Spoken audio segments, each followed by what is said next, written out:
Hello বন্ধুরা, beauties makeover থেকে beauty আবার আছি। সকলকে অনেক স্বাগত আমার নতুন একটা ডেলি ব্লগে। সবাই কেমন আছো? আশা করি সবাই খুব ভালো আছো। আমিও ভীষণ ভালো আছি। তো আজকে আমি তোমাদের সাথে শেয়ার করছি 27শে মের একটা ডেলি ব্লগ। আর 26শে মে একটা ভয়াবহ দিন গেছে আমাদের প্রত্যেকের জীবনে, কারণ একটা বিচির রকমের ঘূর্ণিঝড় আমাদের জীবনে প্রবেশ করেছিল। আর সেই কারণে অনেকের জীবনে অনেক ক্ষয়ক্ষতি হয়েছে। সত্যি ভগবানের অশেষ কৃপা যে আমি এবং আমার পরিবার সত্যি সুস্থ রয়েছি।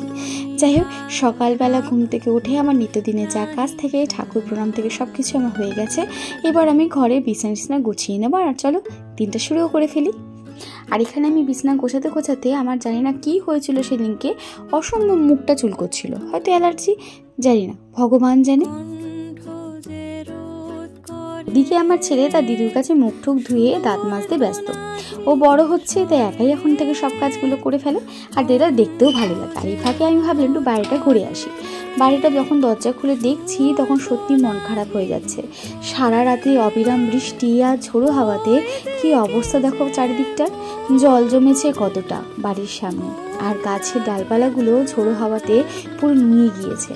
বরাবর আমার বৃষ্টি খুব ভালো লাগে, কিন্তু বৃষ্টির জন্য কারোর জীবনে কোনো ক্ষয়ক্ষতি হোক সেটা আমার ভালো লাগে না, কারণ ওই ঝোড়ো হাওয়া আর মেঘ ডাকাটা আমার কাছে বড়ই অপছন্দের। এই তো ভেরি গুড।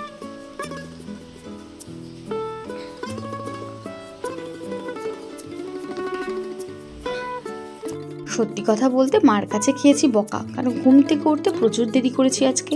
কারণ বিয়ের পরে বাড়িতে এসছি সব কিছু, কিন্তু ছেলে স্কুল বন্ধ বলে গরমের ছুটির জন্য যা ল্যাদ খাচ্ছি না এখন আমি, আর বলো না। তো যাই হোক, এবার আমি মুখ টুক ফ্রেশ হয়ে রান্নাঘরের দিকে দৌড়াই। ছেলের জন্য গরম দুধ বসিয়ে দিয়েছি অলরেডি। ছেলের জন্য গরম দুধ আর বিস্কুট দিয়ে ওকে খাওয়াবো আজকে। আর এদিকে আমার মা গ্লাসের মধ্যে মিশ্রি অনেকক্ষণ আগে ভিজিয়ে রেখেছিল। আমার মা আজকাল প্রায় সকালবেলা মিশ্রি নয়তো বাতাসার জল ভিজিয়ে রাখে, আর সেটাই আমি সকালবেলা ঢকঢক করে সোনামুখ করে খেয়ে ফেলছি। এবং তার জন্য কিন্তু সত্যি আমার শরীরটা ভীষণ ভালো থাকে, কারণ পেটটা খুব ঠান্ডা থাকে। তো চলো আমি এটা খাওয়ার পরে ছেলের খাবারটা তৈরি করি। বিস্কুট নিয়ে নিয়েছি বাটিতে, আর গরম দুধ ঢেলে ওকে খাওয়াবো। আর আমার ছেলের বরাবরই দুধ দেখলেই নাকশিট করে, জানি না কেন বাবা। আর এখানে বেঁচে যাওয়া দুধের মধ্যে 1 চামচ চিনি আর চা পাতা দিয়ে একটু গরম দুধ চা বানিয়ে নিয়েছি। সত্যি কথা বলতে আমি চা প্রেমী মানুষ না হলেও দুধ চা কিন্তু আমার ভীষণ পছন্দের। তো চলো আমার দুধ চা রেডি। এবার একটু বিস্কুট চায়ের ডুবিয়ে আমি একটু আমেজ করে খাই, যদিও বেশিক্ষণ আমেজ করে খেতে পারবো না, রান্না করতে হবে। আর আজকে আমি পুরো দায়িত্ব নিয়েছি নিজেই, বলেছি মা তুমি বিশ্রাম নাও। তো যাই হোক, আমি আজকে রান্না করব আমার শাশুড়ি মার হাতের একটা স্পেশাল রান্না, সেটা খিচুড়ি। কিন্তু সেই খিচুড়িটা বৃষ্টির দিনে না করলে জমবে না। তো দেখো অলরেডি মা এখানে হাঁড়ি চাপিয়ে দিয়েছে, গরম জল ফুটছে। আর আমি একটু আলুর মধ্যে লবণ আর হলুদ দিয়ে মেখে একটু ভেজে নেব, কারণ সেটা যদি খিচুড়িতে দিই না তার স্বাদটাই বদল হয়ে যায়। তো চলো আমি এবার চটপট করে একটু আলুগুলোকে ভেজে নিই, কারণ তেল বসিয়ে দিয়েছি, তেল গরমও হয়ে গিয়েছে।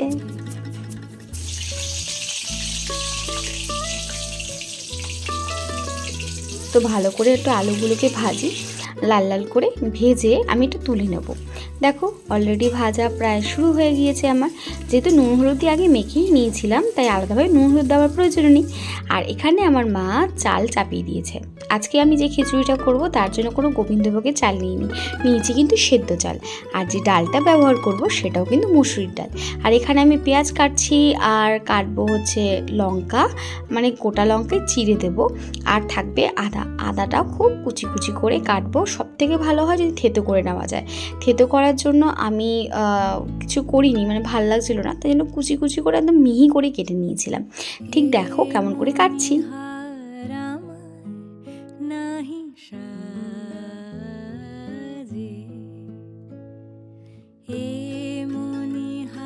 দেখো পেঁয়াজ আর আদা আমার রেডি কেটে। আর এখানে আমি কাঁচা লঙ্কা ফেলে নিয়েছি, তবে বেশি কাঁচা লঙ্কা দিতে পারিনি, যেহেতু ছেলে খাবে, বাচ্চা মানুষ ঝাল লেগে যেতে পারে তার জন্য। তো তার জন্য আমি গোলমরিচ ইউজ করব। আর এখানে আমার ভাত অলরেডি ফুটতে শুরু করেছে, আর আমি একটা বাটিতে অনেকক্ষণ আগে মসুর ডাল ধুয়ে ভিজিয়ে রেখেছিলাম।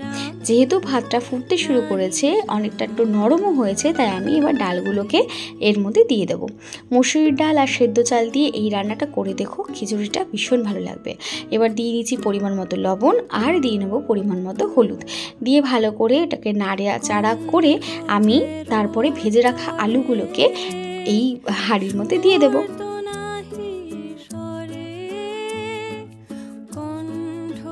এবার আমি ঢাকনা দিয়ে দেবো হাঁড়ির, একটু ভালো করে ফুটুক।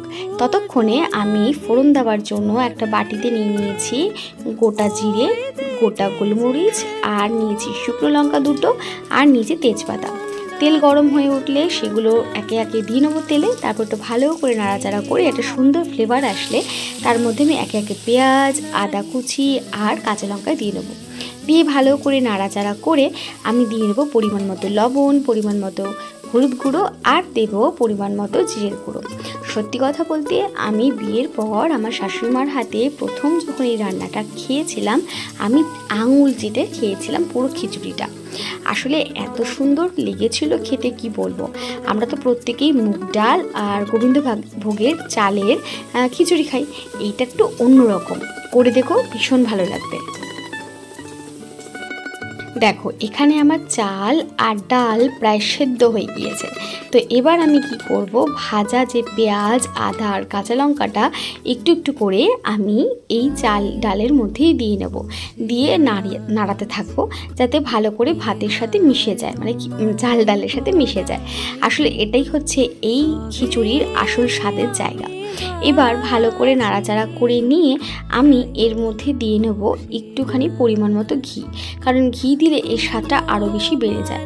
আর গ্যাসের ফ্লেমটা বাড়িয়ে দিয়ে আমি ভালো করে ফুটে ঢাকনা দিয়ে দেবো, যেটুকু জল থাকবে সেটুকু টেনে যাবে। একবার বাড়িতে করো, দেখবে অসাধারণ লাগছে খেতে। তো আমি এটা করেই চলে গেছিলাম স্নান করতে। স্নান করে এসে দেখি আমার মা ডিমের অমলেট করছে। ছেলে ডিমের অমলেট অলরেডি রেডি, এবার আমারটা করার পালা। মা, তোমার হাতে এই লঙ্কার পেঁয়াজ দিয়ে এইভাবে অমলেট খেতে আমার বরাবর ভীষণ ভালো লাগে। আমি যতই বাড়িতে আমার মতো করে অমলেট করি, আমি এই স্বাদটা পাই না, কেন জানি না।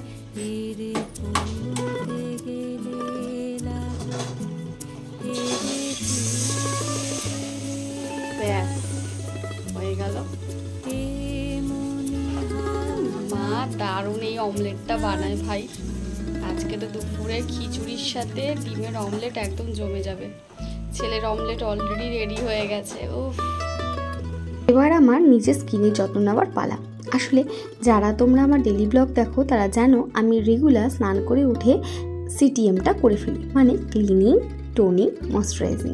তো কারণ আমাদের স্কিনে এই তিনটেরই ভীষণ দরকার, তাতে আমাদের স্কিন ভালো হাইড্রেটেড থাকে, আমাদের স্কিনগুলো খুব ভালো থাকে, হেলদি থাকে, আর যেটা আমাদের প্রত্যেকটা মানুষের একান্ত দরকার। তো চলো, আমার এখানে স্কিন কেয়ার করা চলছে। এবার আমি একটু সিঁদুর পরে নেবো, আর তোমরা দেখতে থাকো।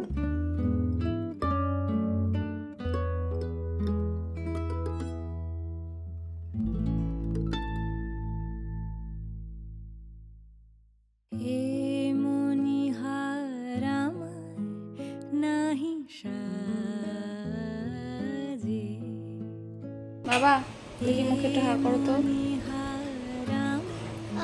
ফুদো ফুদো ফুদো। হ্যাঁ, দেখো টেস্টি হয়েছে। ভালো লেগেছে খিচুড়ি অমলেট দিয়ে। কেমন লেগেছে একটু বলো এই খিচুড়িটা? অনেকদিন পরে খাচ্ছো এরকম খিচুড়ি, কেমন লেগেছে বলো? ভালো হয়েছে দিদু।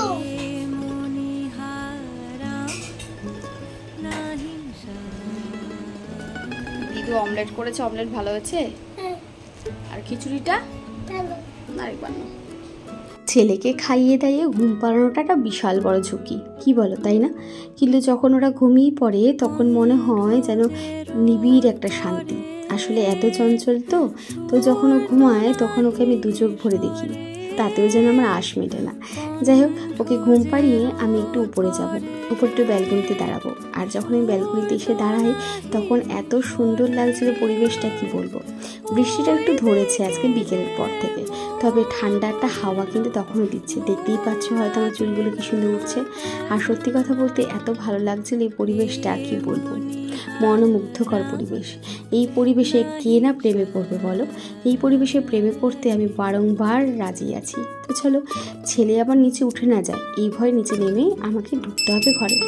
এবার ঘরে যখন ঢুকি তখন আস্তে আস্তে সন্ধ্যের সময় আমার মা সন্ধ্যা দিতে ব্যস্ত। কোনোদিন তোমাদেরকে আমার এই বাড়ির ঠাকুরঘর দেখানো হয়নি। আমাদের দুটো সিংহাসন, একটা সিংহাসন রাধা মাধবের জন্য, আরেকটি সিংহাসন আমার বাবা, আমার দুই মা আর আমার লোকনাথদার জন্য। তো দেখতে থাকো তোমরা, আশা করি তোমাদেরও ভীষণ ভালো লাগবে।